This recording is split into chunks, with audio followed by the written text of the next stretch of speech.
കുടുംബം പുലർത്താനായി നഗരത്തിലെ ഒരു വലിയ തുണിക്കടയിൽ ജോലിക്ക് ചേരുന്ന യുവാവാണ് ജ്യോതി. ജ്യോതിയുടെ കൂടെ എല്ലാത്തിനും ഒപ്പം നിൽക്കുന്ന സുഹൃത്താണ് മാരിമുത്തു. അവിടെ വെച്ച് പ്രിയയെ അവൻ കണ്ടുമുട്ടുന്നു.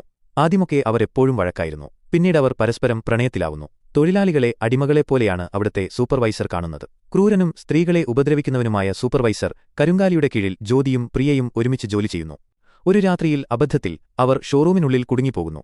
അവിടെ ഡാൻസ് ചെയ്യുന്ന അവരുടെ ദൃശ്യങ്ങൾ ക്യാമറയിൽ പതിക്കുകയും ചെയ്യുന്നു. ഇത് കടയുടമയായ അണ്ണാച്ചി കാണുകയും കരുങ്കാലിയുടെ നേതൃത്വത്തിൽ ഇരുവരെയും അടിക്കുകയും ചെയ്യുന്നു. ദേഷ്യം വന്ന ജ്യോതി കരുങ്കാലിയെ മർദ്ദിക്കുന്നു. തുടർന്ന് മോഷണക്കുറ്റം ആരോപിച്ച് ജ്യോതിയെ പോലീസ് അറസ്റ്റ് ചെയ്യുന്നു. കടയിലെ നിയമവിരുദ്ധ പ്രവർത്തനങ്ങൾ പുറത്തറിയിക്കുമെന്ന് ജ്യോതി ഭീഷണിപ്പെടുത്തിയതിനെ തുടർന്ന് അണ്ണാച്ചി പരാതി പിൻവലിച്ച് അവനെ വിട്ടയക്കുന്നു. പിന്നീട് ജ്യോതി പ്രിയയെയും കൂട്ടിക്കൊണ്ട് ജോലി ഉപേക്ഷിച്ച് പുറത്തുവരികയും തെരുവിൽ വസ്ത്രം വിൽക്കുന്ന ഒരു വൃദ്ധനെ സഹായിച്ച് ഉപജീവനത്തിനായി കമ്മീഷൻ അടിസ്ഥാനത്തിൽ ജോലി ചെയ്യാനും തുടങ്ങുന്നു.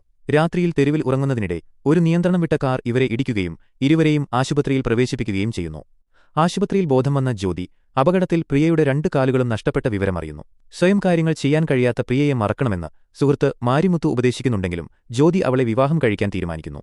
6 മാസങ്ങൾക്കുശേഷം പ്രിയ ഒരു പ്ലാറ്റ്ഫോമിലിരുന്ന് കച്ചവടം ചെയ്യുന്നു. ജ്യോതി തെരുവിൽ നടന്ന് സാധനങ്ങൾ വിൽക്കുന്നു.